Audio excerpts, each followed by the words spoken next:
সবাইকে জানাই শুভ সকাল। আমার আরেকটি ভিডিওতে জানাই আপনাদেরকে ওয়েলকাম। আজকের ব্যালকনিতেই আছি, তবে দৃশ্যটা একটু অন্যরকম। আজকের আমি একটু মায়ের কাছে এসেছি, মানে আমার কেয়ারপুকুর বাজারের ফ্ল্যাটে, মানে বাপের বাড়ি, যেটা আমরা বলি সহজ সাধ্য ভাষা, সেখানে এসেছি। তো সেই কারণে দেখতেই পাচ্ছেন বাইরের পরিবেশটা একটু আলাদা। এখানে প্রচুর গাছপালা, একটু ভেতরের দিকে, তো মানে একদম টাউনি এলাকার থেকে একটু ভেতরের দিকে, তাই গাছপালার সংখ্যাটাও খুব বেশি। তাই ব্যালকনিতে আমাদের খুব একটা বেশি গাছ নেই। একটু জেট প্ল্যান্ট রাখা, একটু ঝুলন্ত একটু পাতাবাহারি গাছ রাখা, এখানেও একটা তাই পাতাবাহারি একটা সুন্দর গাছ রাখা। তবে এটা আমার খুব প্রিয় গাছ। আর এটা অ্যালোভেরা গাছ। যেদিন থেকে আমি ফ্ল্যাটে আছি সেদিন থেকে অ্যালোভেরা গাছটা আছে, মানে এই ফ্ল্যাটের বয়স আর অ্যালোভেরা গাছটার বয়স একই রকম। আর এই যে বাইরে আম গাছ, জাম গাছ, বাতাবি লেবুর গাছ, নারকেল গাছ, ওদিকে একটা তেঁতুল গাছ, আর এখানে বড় বড় প্রায় 3টে নারকেল গাছ আছে। চারিদিকে তাকালে প্রচুর মানে সবুজে সবুজ। ছাদে যেতে পারছি না আপাতত, নাহলে দেখাতাম ছাদে গিয়ে। চারপাশটা এত সবুজ যে চোখটা পুরো আরামে ভরে যায়। আর এই যে সকালবেলার চা মা দিয়ে গেল। মায়ের কাছে থাকলে তো কিছুই আর নিজে নিয়ে খেতে হয় না, সবই মুখের গোড়া চলে আসে। তোমার বয়স যাই হোক না কেন, সে কোনো বয়সের ম্যাটার নয়। সব বয়সেই মায়ের কাছে তার সন্তান সমানই হয়, ছোটই হয়। এই মায়ের কাছে এলে প্রচুর প্রচুর সময় পাওয়া যায়, যেটা বিয়ের আগে সাধারণত পেয়ে থাকতাম আমরা। তো যাই হোক না কেন, সেই মুখের কাছে আমার কাছে ব্রেকফাস্ট নিয়ে এলো। পাউরুটি খাওয়া হয়ে গেছে, এখন একটু কলা খাচ্ছি ব্যালকনিতে দাঁড়িয়ে দাঁড়িয়ে, আর একটু বাইরের দিক তাকাচ্ছি, মানুষের যাওয়া আসা, এইসব পত্রগুলো দেখছি। একটু সকালবেলাটা একটুখানি বোরিং কাটে। আসলে সংসারে থেকে রান্নাবান্না করে অভ্যস্ত, তো সকালবেলাটা তখন ব্যস্ত থাকে। এখন মায়ের কাছে এলে অনেক সময়, কিন্তু একটু বোরিংও থাকে। তো সেই বোরিং ভাব কাটানোর জন্য অনেক ব্যবস্থাই করা আছে। একটা বই এনেছি, যেটা সময়ের অভাবে পড়তে চাই না, অনেক দিন ধরে একদম মানে বাড়িতে পড়ে আছে। এটা এনেছি আমি সব করে, শেষ করব, শেষ করে তবে যাব। আর অনেক বই পড়ে আছে, ওগুলো পড়া বাকি আছে। আস্তে আস্তে করে এবার আমাকে শেষ করতে হবে বই পড়াগুলো। একদম বই পড়া হয়ে উঠছে না, পুরো ডিট্যাচ হয়ে গেছি বই থেকে আমি। এই বইটা প্রচণ্ড ফেমাস, আপনারা যারা ভিডিও দেখবেন বা জানেন তারা জানেনই। খুব সুন্দর বইটা, একদম জীবনের নিয়মাবলী, সুন্দর সুশৃঙ্খলভাবে থাকার কাহিনীগুলোই মোটামুটি করে এই বইতে লেখা আছে। আসলে জাপানের যে লাইফস্টাইলটা, সুন্দর করে বেঁচে থাকার, তার নিয়ম শৃঙ্খলাগুলো, তার সুন্দরভাবে আনন্দদায়ক জীবনে বেঁচে থাকার রসদ উপায়গুলো, বেঁচে থাকার মানেগুলো খুঁজে বার করা, সেটাই হলো এই বইয়ের মূল উদ্দেশ্য। তাই পাঠকদের কাছে তুলে ধরেছে এই বইটি। সবাই পড়বেন বইটি, আশা করি অনেকেরই বইটি পড়া হয়ে গেছে, খুবই তো ফেমাস।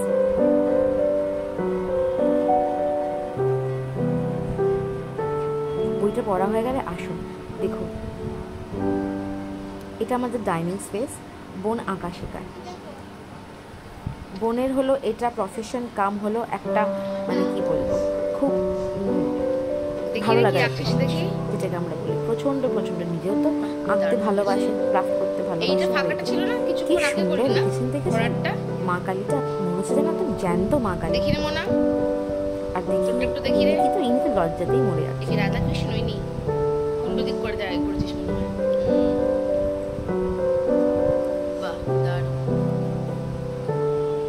এক ছেলে ছিল না, দেখো বক বক করে চলে গেছে, আসেনি। দেখি রে বাবু, কি করছিস? হাতে সরা, লজ্জা পাচ্ছিস কেন? কি করবো তোকে আমি ধরে? ভাষণ যাচ্ছে ও, দুর্গা ঠাকুর এখনো ভাষণ যায়নি, এখনো ভাষণ দিচ্ছিস? কালী পুজো চলে গিয়ে ভাষণ হয়ে গেল, স্কুল খুলে গেল। আর ও একটা স্কেচ করছে, স্কেচটা এখনো রং হয়নি, রং করলে খুবই সুন্দর লাগবে। ও ধীরে সুস্থে একটু স্কেচটা করছে। আপনি কি করছেন আন্টি? হাফ প্যান্ট পরে আন্টি?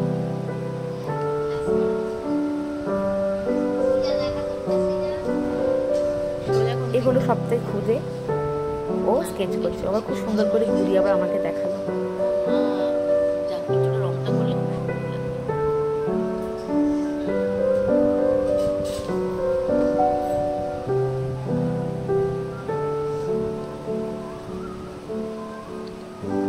আর মা চলে এসে, যখন আমি ভিডিও ধরি মা চলে আসে। কিছু বলার থাকে কিন্তু বলে উঠতে পারে না, কি যেন বলার থাকে, শেষ পর্যন্ত আর বলা হয়ে ওঠে না।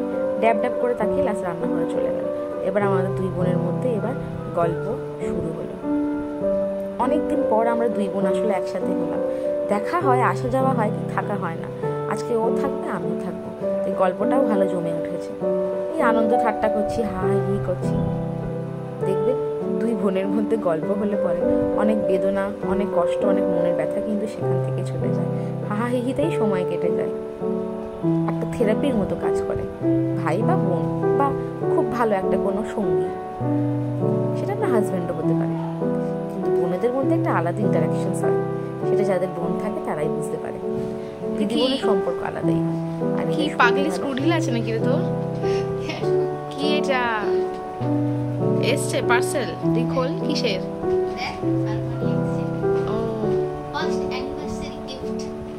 তোর তরফ থেকে রাহুলকে? ওয়াও,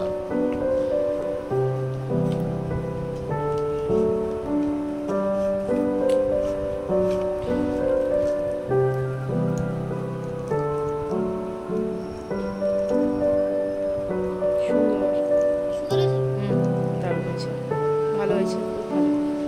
রাহুলের হাতে পড়লেও দারুণ ভালো লাগবে। কবে দিবি এটা? ওই দিনকারই দিবি নাকি? আজই দিয়ে দেবো, ওই দিন পড়বে। মা তুমি কি দিবে? বাবাকে দেবে?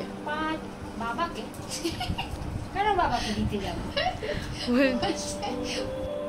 কিছুই দেবো না। বাবাকে তুমি কি বলে দেবে? বুক ভরা ভালোবাসা।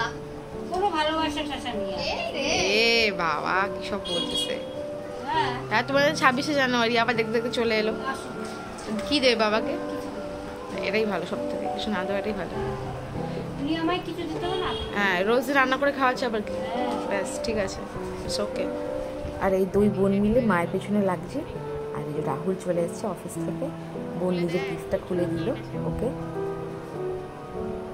আশা করি পছন্দ হবে, ভালোবেসে যেটাই দেওয়া হোক না কেন সেটাই পছন্দ হবে।